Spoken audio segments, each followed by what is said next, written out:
حالت دیکھیں میری، وہ ان کی طرف دیکھتے ہوئے کہنے لگی۔ کل رات وہ صرف اور صرف اسی کے بارے میں سوچ رہی تھی۔ ساری رات اس کا دھیان اسی پر رہا تھا۔ شکل سے وہ بہت خوبصورت دکھتا تھا، اس کی پرسنالٹی بہت پرکشش تھی، وہ کسی بھی لڑکی کا آئیڈیل ہو سکتا تھا۔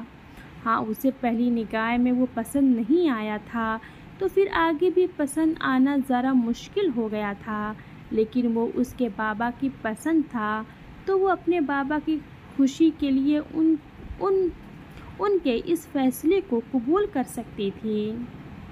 بابا، اگر فی الحال وہ شادی کے چکر میں نہیں پڑنا چاہتا تو آپ مجھے کیوں پھنسا رہے ہیں؟ مجھے بھی آزادی سے میری زندگی گزارنے دینا، وہ ان کی طرف دیکھتے ہوئے منت بھرے لہجے میں بولی، جبکہ بابا نے صاف انکار کر دیا۔ بالکل بھی نہیں عنایت، میں جلد سے جلد تمہاری شادی کرنا چاہتا ہوں، تمہیں کسی محفوظ ہاتھوں میں سونپنا چاہتا ہوں۔ میری زندگی کا کوئی بھروسہ نہیں ہے، آئے دن مجھ پر جان لیوا حملہ ہو رہے ہیں، کیا پتہ کون سا دن میری زندگی کا آخری دن ہو، میں موت سے پہلے اپنے فرض انجام دینا چاہتا ہوں، وہ اسے سمجھاتے ہوئے بولے۔ تو عنایت نے پریشانی سے انہیں دیکھا۔ اللہ نہ کرے آپ کو کچھ بھی ہو، بابا آپ ایسی باتیں کیوں کر رہے ہیں؟ انشاءاللہ سب ٹھیک ہو جائے گا، آپ پریشان نہ ہو، موت اور زندگی اللہ پاک کے ہاتھ میں ہے، کسی کی سازشیں کرنے سے کچھ نہیں ہوتا، وہ ان کے ہاتھ تھامتی انہیں یقین دلاتے ہوئے بولی، جبکہ اس کے انداز پر وہ بھی مسکرا دیے تھے۔ مانتا ہوں میں، لیکن پھر بھی اب تم 24 سال کی ہو چکی ہو اور یہی عمر ہوتی ہے شادی کرنے کی، بلکہ اس سے بھی 2 سال پہلے والی عمر صحیح ہوتی ہے۔ اب مزید کوئی بھی فضول بک بک کیے بنا جلدی سے کھانا بناؤ، مزیدار سا، تاکہ میرے ہونے والے داماد کو سب کچھ پسند آئے۔ وہ اس کا گال پیار سے تھپ تھپاتے ہوئے واپس چلے گئے تھے، جبکہ وہ نفی میں سر ہلاتی اس کے لیے کھانا بنانے لگی تھی۔ بابا، آپ نے تو شادی سے پہلے ہی مجھے اس کی ملازمہ بنا دیا ہے۔ ایک بار پھر سے اپنے کام میں مصروف ہوتے وہ بابا سے مخاطب تھی۔ ہورب اور پیچھے کی طرف مت جانا، میری جان، نیچے کھائی بہت گہری ہے، اللہ نہ کرے کہ پیر وغیرہ پھسل جائے، تیمور نے اسے سمجھایا تھا، جبکہ سارے لڑکے دادا جان کو اپنے ساتھ لے کر گئے تھے ان کے ساتھ تصویر بنانے کے لیے، جبکہ تیمور سب لڑکیوں کے ساتھ تھا، جب اچانک ہی دادا جان نے اسے بھی نیچے آنے کا اشارہ کیا۔ وہ ہورب کو ایک طرف کرتے ہوئے کہنے لگا، جو بار بار جھانک کر کھائی کی گہرائی کو دیکھنے کی کوشش کر رہی تھی۔ ہورب، مت جاؤ نا اس طرف، ابھی تیمور بھائی منع کر کے گئے ہیں، ادھر آؤ، سارا نے غصے سے اس کی طرف دیکھتے ہوئے کہا تھا، جس پر وہ منہ بناتی فوراً ہی اس کی طرف آنے لگی تھی، جب اچانک ہی اس کا پیر پھسلا اور اس کی بلی ایک لمحے میں ہی ٹوکری سمیت کھائی کی طرف گرنے لگی۔ شاید وہ بھی سمجھ گئی تھی کہ اس کے ساتھ کیا ہونے والا ہے، تبھی ہاتھ پیر چلاتے ہوئے اس نے وہیں ایک پتھر کا سہارا لیا اور تھوڑا سا نیچے جا کر رک گئی۔